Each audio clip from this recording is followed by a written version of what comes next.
നമ്മുടെ phone number, email ID എന്നിവ പൊതു ഇടങ്ങളിൽ പ്രദർശിപ്പിക്കാതെ സ്വകാര്യമായി നിലനിർത്തുന്നതിനോടൊപ്പം ഉപയോഗരഹിതവും താൽക്കാലികവുമായി സേവ് ചെയ്ത ഫോൺ നമ്പറുകൾ കോൺടാക്റ്റിൽ നിന്നും ഡിലീറ്റ് ചെയ്യാം.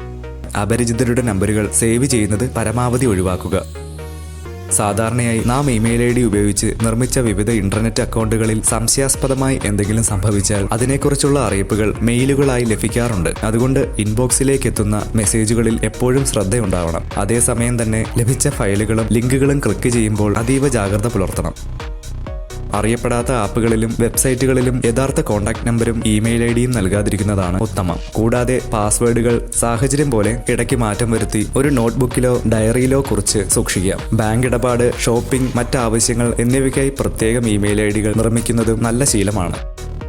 ഉപയോഗം കുറവാണെങ്കിലും ടെക്സ്റ്റ് മെസ്സേജുകളുടെ പ്രാധാന്യം ചെറുതല്ല. കാരണം OTP, വേരിഫിക്കേഷൻ കോഡുകൾ തുടങ്ങി അതീവ രഹസ്യ വിവരങ്ങൾ ഇപ്പോഴും ഈ മാധ്യമത്തിലൂടെയാണ് നമുക്ക് ലഭിക്കുന്നത്. അതുകൊണ്ട് അജ്ഞാതമായ മെസ്സേജുകൾക്ക് മറുപടി നൽകിയും ലിങ്കുകളിൽ ക്ലിക്ക് ചെയ്തും നമ്മുടെ വിവരങ്ങൾ ഇന്റർനെറ്റിലേക്ക് മോഷ്ടിക്കപ്പെടുന്നതിനുള്ള ഇടവരുത്താതിരിക്കുക. അനാവശ്യ മെസ്സേജുകൾ ബ്ലോക്ക് ചെയ്യുന്നത് ഒരു ശീലമാക്കുന്നതിനോടൊപ്പം കൂടുതൽ സ്വകാര്യതയ്ക്കായി നിലവിലെ contact application, message application, email സേവനദാതാവ് എന്നിവ മാറ്റി പരീക്ഷിക്കാവുന്നതാണ്.